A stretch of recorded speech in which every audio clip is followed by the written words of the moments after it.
네, 이제 12월 첫째 주 중고등부 또 청년부 예배 영상을 올리게 되었는데요.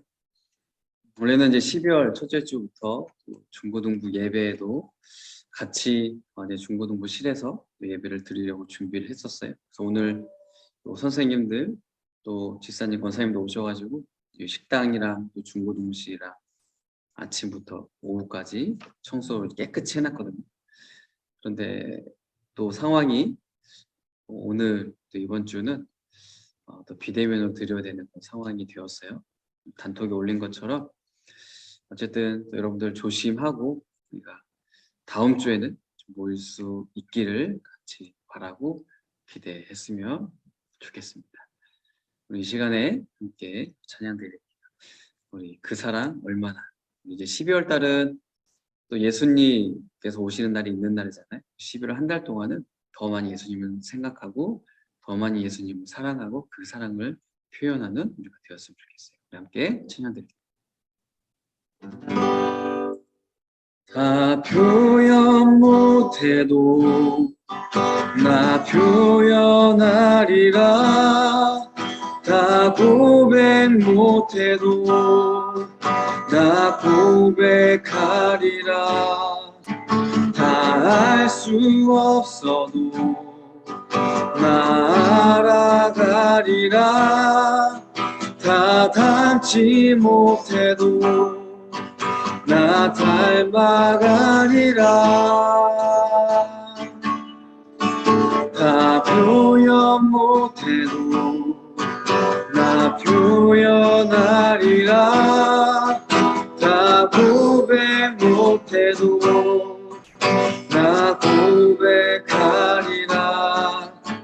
다 알 수 없어도 나 알아가리라. 다 닮지 못해도 나 닮아가리라. 그 사랑 얼마나 아름다운지 그 사랑 얼마나 날 부욕해 하는지 그 사랑 얼마나 크고 놀라운지를 그 사랑 얼마나 나를 감격하게 하는지 그 사랑 얼마나 그 사랑 얼마나 아름다운지 그 사랑 얼마나 날 부욕해 하는지 그 사랑 얼마나 크고 놀라운지를 그 사랑 얼마나 나를 감격하게 하는지 그 사랑 얼마나 아름다운지 그 사랑 얼마나 날 부욕해 하는지 그 사랑 얼마나 크고 놀라운지를 그 사랑 얼마나 나를 감격하게 하는지.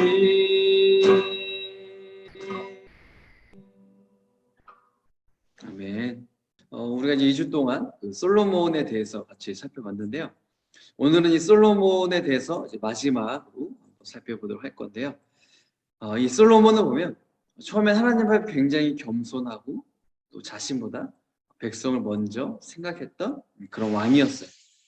그래서 하나님 앞에 일천번제를 드리고 또 하나님이 네가 원하는 것을 다 주겠다라고 했을 때 나에게 이익되는 거, 내가 원하는 걸 구한 게 아니라 하나님께 지혜를 구했죠. 그리고 또 하나님을 위해서 성전을 지었던 사람이 솔로몬이었어요. 여기까지만 보면 솔로몬이 굉장히 하나님을 사랑하고 또 신실한 사람이구나라는 것을 알 수가 있는데요. 하지만 솔로몬은 성전을 지은 이후에 자기를 위한 왕궁을 짓는데 그 왕궁을 하나님의 성전보다 더 크게 짓게 되는 거예요. 그리고 이때부터 솔로몬의 마음이 이제 하나님께로부터 멀어지게 되는 것을 우리가 성경을 보면 발견할 수가 있는 거죠.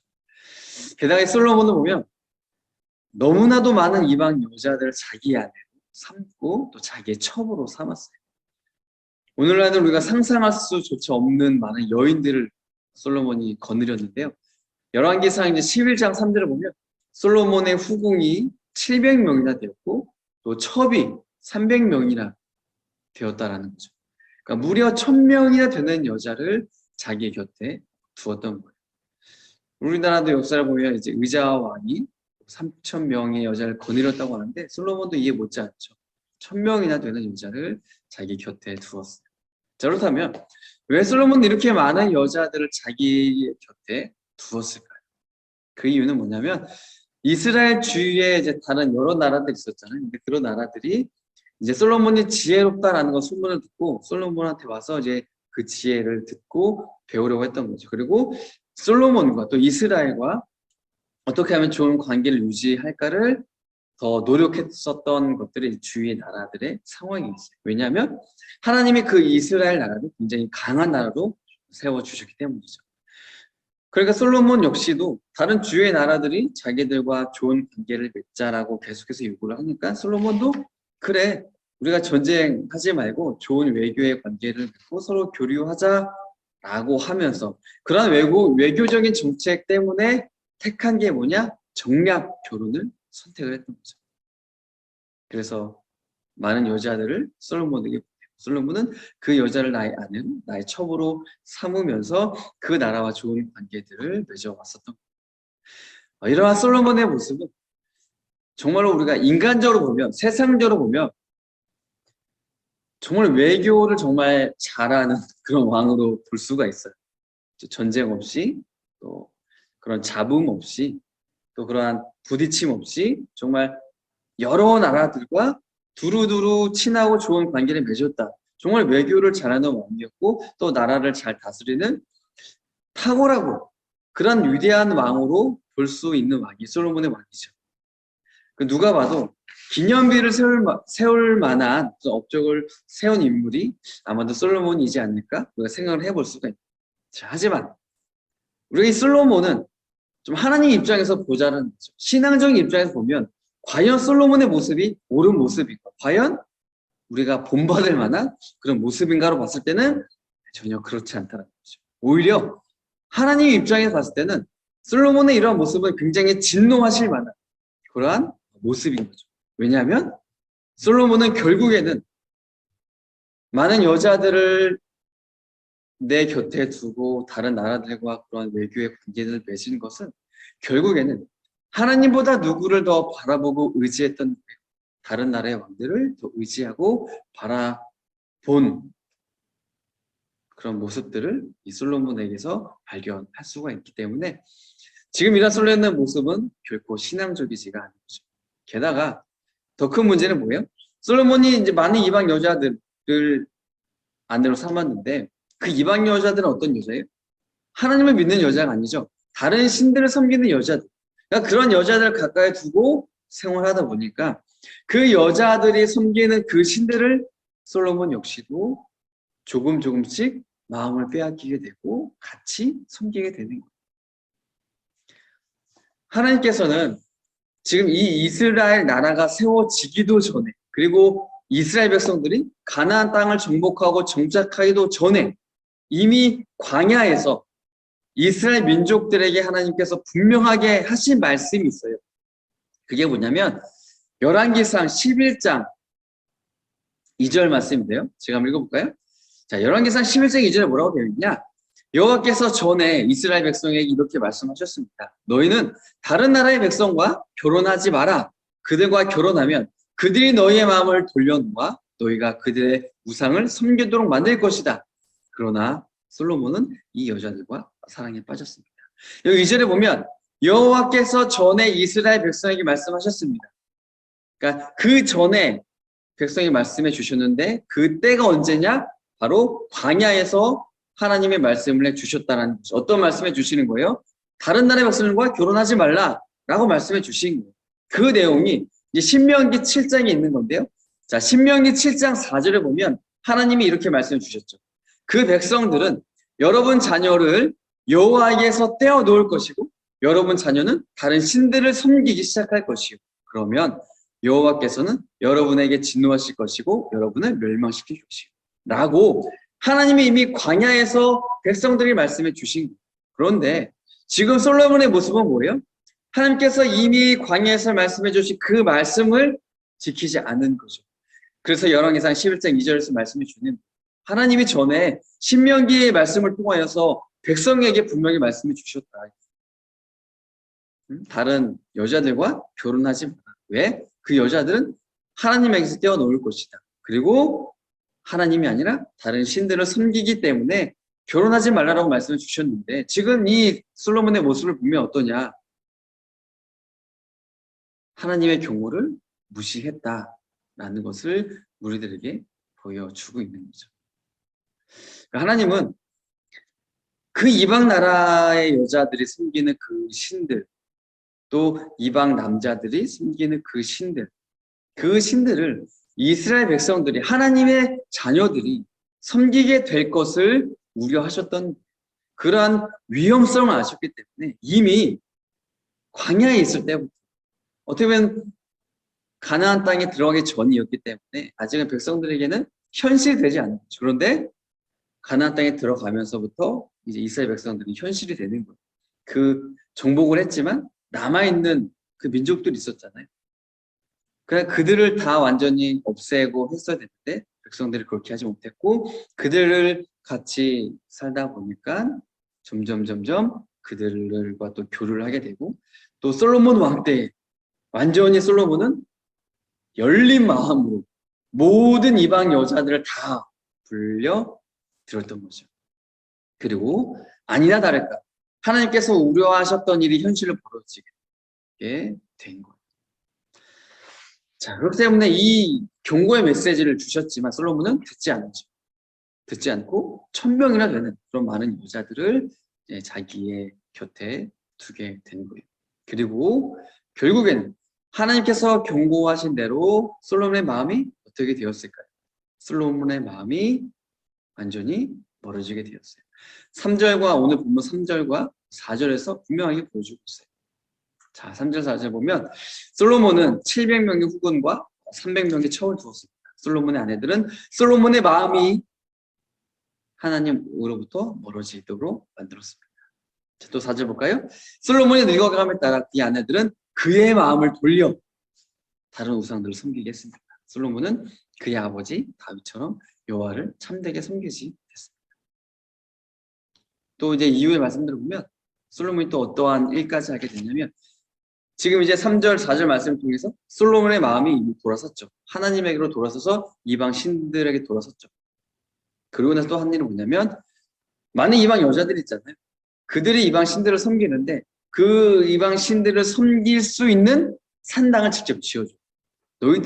내가 너희들을 위해 산당을 지어줄 테니까 여기서 이방 신들을 마음껏 섬겨요. 여러분, 하나님의 백성을 위해서 제단을 만들고 너희들은 여기서 하나님께 제사를 드려라 해도 모자를 파네. 지금 솔로몬은 어떤 일을 해요? 너희들이 각자 섬기는 신들이 있지 않냐?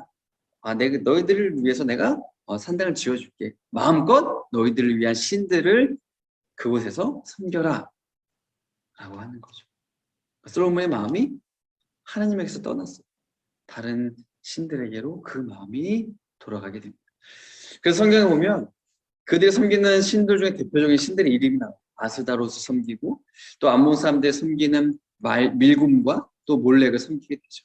또 모압 사람들이 섬기는 그모스를 솔로몬도 같이 섬기게 되는 거예요. 자, 이러한 솔로몬의 삶을 보면 참 안타까운 마음이 들죠. 왜냐하면 솔로몬의 아버지 다윗을 보면 어땠어요? 하나님을 정말 신실하게 섬겼잖아요. 그런데 솔로몬은 그 아버지 다윗의 그런 신앙의 모습을 본받지 못했던 거예요. 그래서 6절 말씀에도 보면 솔로몬이 다윗처럼 여호와를 섬기지 못했다라고 분명하게 말해주고 있죠. 6절에 보면 이처럼 솔로몬은 여호와께서 보시기에 악한 일을 저질렀습니다. 솔로몬은 그의 아버지 다윗처럼 여호와를 참되게 섬기지 않았습니다. 지금 4절에서도 다윗처럼 여호와를 참되게 섬기지 못했습니다. 또 6절에서도 보면 다윗처럼 여호와를 참되게 섬기지 못했습니다. 라고 반복해서 하나님께서 말씀해 주시는 거예요. 책망을 해 주시는 거예요. 그 이유가 뭐예요? 솔로몬이 그만큼 하나님 보시기에 악한 모습이었다. 다윗은 신실했지만 솔로몬은 그러지 못했다라는 것을 하나님이 분명하게 다윗과 솔로몬을 이 비교를 통해서 분명하게 보여주고 계시는 거죠. 그리고 솔로몬을 향한 그런 하나님의 안타까운 심정을 여기에서 잘 나타내주고 있는 거예요. 성경에 보면 하나님에 대해서 여러 가지 표현들을 하고 있는데 그 중에 어떤 표현이 있냐면 하나님은 질투하신 하나님이다라고 표현을 해주고 있어요. 여러분 우리도 보면 내가 좋아하는 사람이 있는데 내가 다른 사람을 또 좋아해요. 그럼 어때요? 이게 정상적인 모습이 아니죠. 이거 양다리잖아요. 이거는 두 사람에게 다 뺨을 맞을 짓이죠. 해서는 안 되는 일이라는 거죠. 또 결혼한 사람 입장에서는 내가 아내가 있는데 다른 사람들을 좋아하고 이건 바람을 피는 거죠. 있을 수 없는 일이란 말이죠. 해서도 안 되는 일이죠. 하나님 입장에서 보면 지금 이스라엘이 이런 모습입니다. 하나님이랑 다른 신들을 같이 섬기는 그런 양다리를 걸치고 있는 것이 이스라엘이 지금 솔로몬의 모습이에요. 하나님의 거룩한 신부로 이렇게 하나님 삼아 주셨는데 다른 신들과 어울리는 거죠. 다른 신들과 사랑에 빠진 하나님을 버리고 바람에 피우는 모습이 솔로몬의 모습이다라는 겁니다. 이런 솔로몬을 보면서 하나님이 얼마나 속상하시고 또 화도 나시고 또 한편으로는 마음도 아프시고 얼마나 또 안타까워 하셨을까요? 우리나 좀 생각을 해볼 필요가 있는 거죠. 하나님의 마음과 하나님의 감정. 마찬가지로 여러분 우리도 하나님의 자녀잖아요. 그리고 하나님의 거룩한 신부로 불러주셨어요. 그리고 우리는 이미 예수님을 통해서 나는 지금 하나님과 함께하고 있는 내 안에 하나님이 들어와 계시죠. 거룩한 성전이 되었단 말이에요. 자, 그런데 그런 내가 하나님을 멀리하고 하나님에게서 나의 마음을 돌린다면 하나님은 어떻게 생각하실까요? 하나님의 마음이 어떠실까요? 너무나 아파하시겠죠. 안타까워하시겠죠.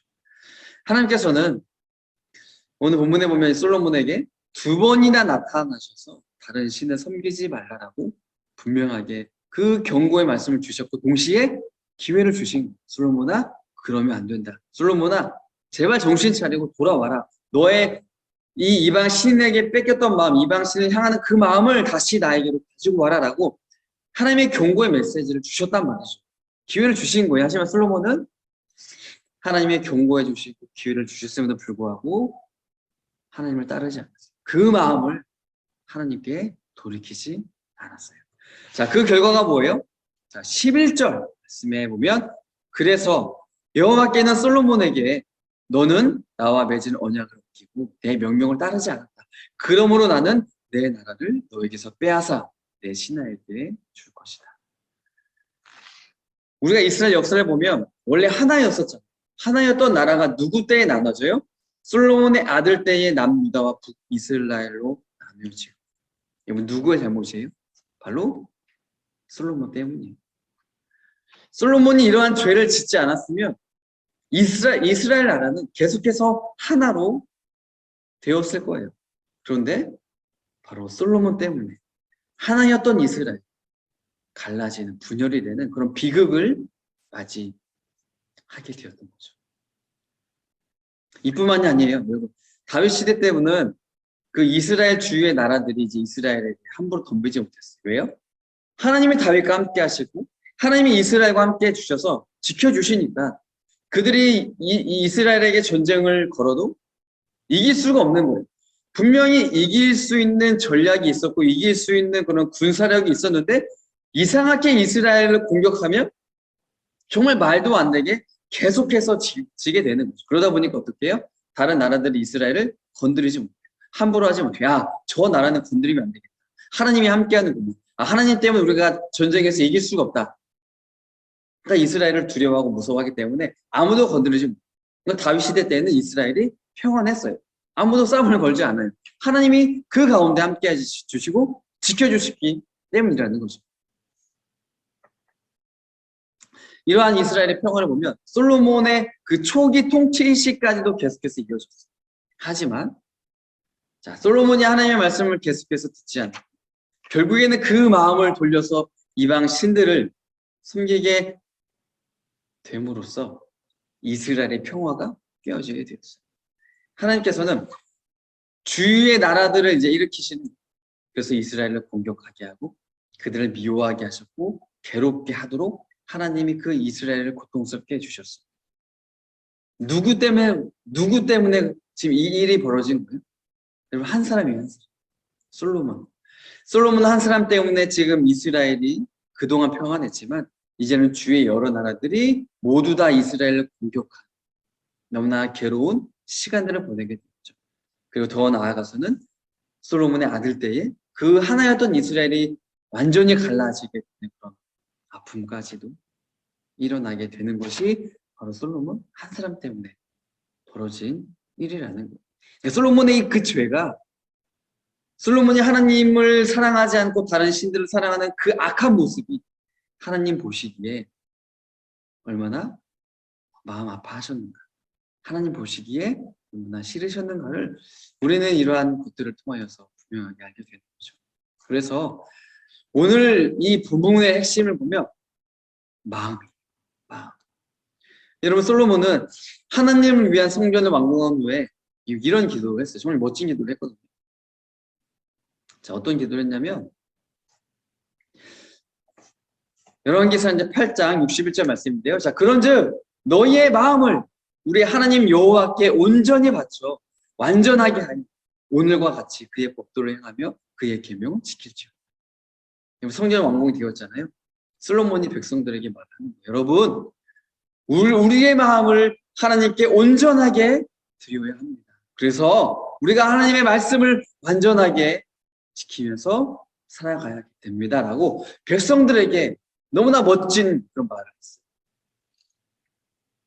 그런데 정작 이 말을 한 솔로몬은 지금 어떻게 살고 있어요? 자신의 마음을 하나님께 드렸나요? 아니죠. 나의 마음을 이방 신들에게 드렸어요. 하나님의 말씀을 지키라고 말했던 솔로몬이 지금 하나님의 말씀을 지키고 있나요? 그렇지 않죠. 하나님의 말씀이 아니라 누구의 말을 듣고 있어요? 많은 이방 여인들의 말을 듣고 있어요. 그들이 하라는 대로 하고 있는 모습. 너무나 어리석은 모습이 지금 솔로몬 가운데 있다는 거예요. 그래서 우리가 지금까지 살펴본 것처럼 여기 솔로몬에게는 이 이방 여인들이 그의 마음을 이제 하나님에게서 멀어지게 하는 것이 되었던 거죠. 그렇다면 한번 생각해 볼게요. 나의 마음을 멀어지게 하는 것들은 지금 내 현실 속에 무엇이 있을까라는 거죠. 우리가 이 솔로몬의 이야기가 단지 솔로몬이 살았던 그 당시에 있었던 하나의 에피소드로만 알고 끝내서는 안 돼요. 물론 우리의 상황을 보면 솔로몬과는 너무나도 다르죠. 하지만 솔로몬이 점차적으로 하나님과 멀어지게 된 그 상황들을 보면서 우리는 좀 나 자신을 돌아볼 필요가 있는 거예요. 만약 우리가 이 성경에 기록된 인물들과 그런 사건들을 보면서 그냥 아무런 생각도 안 하고 또 뭐 나와는 상관없는 이야기겠지라고 치부해 버린다면 우리는 결코 하나님의 말씀을 통하여서 변할 수가 없는 거예요. 우리가 성경을 읽으면서 이것이 나와 무슨 상관이 있을까? 왜 하나님이 이 말씀을 주셨을까? 어떻게 하면 내가 이 말씀을 내 생활 속에 적용을 할 수 있을까? 이 말씀은 나에게 어떤 교훈을 줄까? 내가 여기에서 깨달아야 되는 것은 무엇일까? 이러한 부분들을 우리가 말씀 보면서 늘 고민하면서 또 계속 질문하고 생각해 봐야 되는 거예요. 그럴 때 그 말씀이 나와 상관이 있게 되고 그 말씀을 통하여서 내가 변할 수가 있게 되는 거예요. 그럼 마찬가지로 솔로몬은 지금 이제 왕이잖아요. 왕이고 맞는 여자를 두고 있죠. 하지만 우리의 현실을 보면 우리는 왕도 아니잖아요. 또 여자를 많이 둘 수도 없죠. 아니, 2명조차도 둘 수 없는 그런 시대에 살고 있단 말이죠. 어떻게 보면 이 솔로몬과 나랑은 전혀 상관없는 사람의 이야기일 수도 있어요. 하지만 우리가 살고 있는 이 시대에는 또 우리 시대만이 가지고 있는 그런 유혹들이 분명히 있단 말이죠. 그러니까 솔로몬에게는 많은 이방 여인들의 유혹이 되었다면 내가 살고 있는 시대에는 또 다른 많은 유혹들이 분명하게 존재한단 말이죠. 그러니까 바꿔 말하면 여러분 솔로몬 시대에는 지금 우리가 갖고 있는 그런 스마트폰, 뭐 인터넷, 컴퓨터, 여러분 이런 또 유용 시설들 이런 것들이 관련된 문화가 솔로몬 시대에는 없었잖아요. 자, 그렇기 때문에 여러분이 문화라는 것은 어쨌든 계속해서 시대가 변함에 따라서 바뀌게 되어 있죠. 하지만 그 문화가 또 그 시대가 갖고 있는 이 유혹이라는 것은 언제나 우리와 가까이 있다는 것을 우리가 반드시 기억을 했으면 좋겠어요. 문화는 다르지만 그러한 다른 옷을 입고 있는 이 유혹이라는 것은 언제나 매 시대 때마다 존재해 왔다는 거죠. 그러니까 유혹은 계속해서 있어 왔는데 다른 문화들을 계속해서 옷을 입고 변신을 하고 언제나 우리 곁에 존재했다라는 거예요. 그래서 솔로몬에게는 여자들이 그런 유혹이었다면 오늘을 살고 있는 우리에게는 하나님으로부터 멀어지게 하는 유혹이 또 다른 것들이 존재하는 거죠. 예를 들면 게임이도 될 수도 있겠죠. 우리가 게임을 하는 시간이 좀 적으면 좋겠는데 게임하는 시간이 많다 보니까 또 하나님을 생각할 시간이 없게 되는 거죠. 게임에 접속해서 핫타임 보상도 받아야 되고 또 기간 한정 이벤트도 참석을 해야 돼요. 또 게임을 하다 보면 우리가 컴퓨터 게임도 하고 또 모바일 게임도 또 하게 되죠. 그것도 또 모바일 게임을 하면 한 개만 하는 게 아니죠. 여러 개들 또 하면서 또 실증 나면 또 지우고 또 새로운 게임들을 하게 돼요. 계속해서 그러한 게임에 투자하는 우리의 시간들이 생각보다 많다라는 것이 우리의 하나의 유혹이 될 수가 있죠. 또 우리가 우리의 시간들을 보면 또 영화도 봐야 돼. 또 드라마도 봐야 돼. 또 웹툰도 봐야 돼. 내가 좋아하는 거, 내가 또 즐겨하는 것들을 해야 되는 거죠. 거기에 시간을 투자해야 되죠. 또 기본적으로 해야 될 것이 있죠. 학생으로서 또 우리 청년으로서 학교도 가야 되고 직장도 가야 되고 또 따로 내가 하는 공부도 해야 되고 또 책도 봐야 되고 학원도 가야 되고 또 사람도 만나야 되고 그러니까 우리의 생활을 보면 너무나 바쁘게 이 생활하다 보면 어느샌가 내 삶 속에 하나님이 그리 중요한 존재로 인식이 되지 않고 그렇게 살아가 가고 있다는 게 우리의 어떻게 보면 안타까운 모습인 거죠. 여러분 솔직히 일주일 동안에 성경책을 편다던가 아니면 어플로 성경을 혹시 보는 우리 친구들, 청년들이 있나요? 솔직히 없긴 없을 거예요. 그렇죠? 또 유튜브를 보면서 뭐 찬양을 듣는다고 이러한 시간들을 우리가 따로 빼놓지 않는 모습이 우리의 현실의 모습인 거죠. 왜요? 우리의 마음이, 우리의 관심이 솔직히 말해서 하나님보다는 다른 데 더 있기 때문입니다. 다시 말하면 우리의 마음이 하나님을 향해 있는 게 아니라 하나님에게서 돌아서서 다른 것들에게 향해 있기 때문인 거죠. 결국 문제는 뭐예요? 마음이죠. 나의 마음. 나의 마음이 어디에 있는가? 나의 관심이 누구에게 있는가? 이게 정말 중요합니다. 여러분 이거는 정말 굉장히 심각한 문제이고 또 너무나 중요한 문제예요. 내가 죄인이라는 것을 분명히 알게 되고 그래서 예수님을 믿고 하나님의 자녀가 되었잖아요. 그렇죠? 이거는 이 세상에서 정말 가장 큰 선물을 내가 받은 거예요. 여러분들 그 누구도 줄 수 없는 이 구원을 하나님이 예수님이 나에게 주신 거죠. 우리는 이 사랑에 대해서 아무리 보답을 하려고 해도 그 어떤 것으로도 보답을 할 수가 없는. 그런데 그러한 크신 은혜와 감당할 수 없는 그러한 사랑을 내가 받았음에도 불구하고 내가 하나님께 나의 마음을 향하지 않는. 여러분 이거 말이 돼요? 여러분 있을 수 없는 일이잖아요. 당연히 내 마음을 누구한테 드려야 돼요? 내 마음을 하나님께 드리는 게 맞아요. 내 마음을 하나님을 향하는 게 맞다라는 거예요. 내가 받은 은혜를 생각해, 내가 받은 사랑을 생각해 보란 말이죠. 내가 받은 이 구원을 생각해 보면 지금 내 마음을, 내 관심을 어디에 두어야 되는가? 이미 정답이 나오는 거죠. 사람이라면 마땅히 받은 은혜가 있으면 보답을 하는 게 세상에 이치잖아요. 이게 기본 상식이잖아요. 하지만 우리는 하나님에 대해서는 이런 생각을 하지 않죠. 왜요? 하나님은 뭔가 이 세계를 초월해서 그 존재하시는 그런 우주적인 존재로 생각을 하기도 하죠. 아니면 교회는 다니지만 하나님의 존재를 부정해서 이기도 할지도 몰라요. 어쨌든 이유가 어찌 되었던 간에 여러분 하나님도 감정이 있으세요. 그렇죠?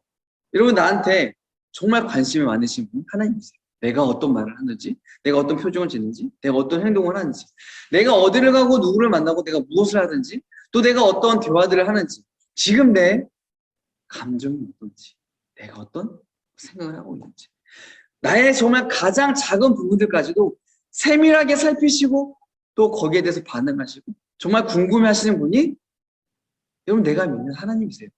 감정이 있으시고 인격이 있으신 분.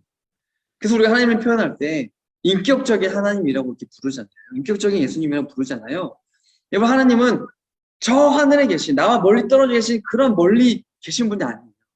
이 세상을 창조하시고 사람을 창조하신 다음에 그냥 팔짱 끼시고 그 만든 세계를 보고 관망하시고 무관심하신 분이 절대로 아니란 말이죠.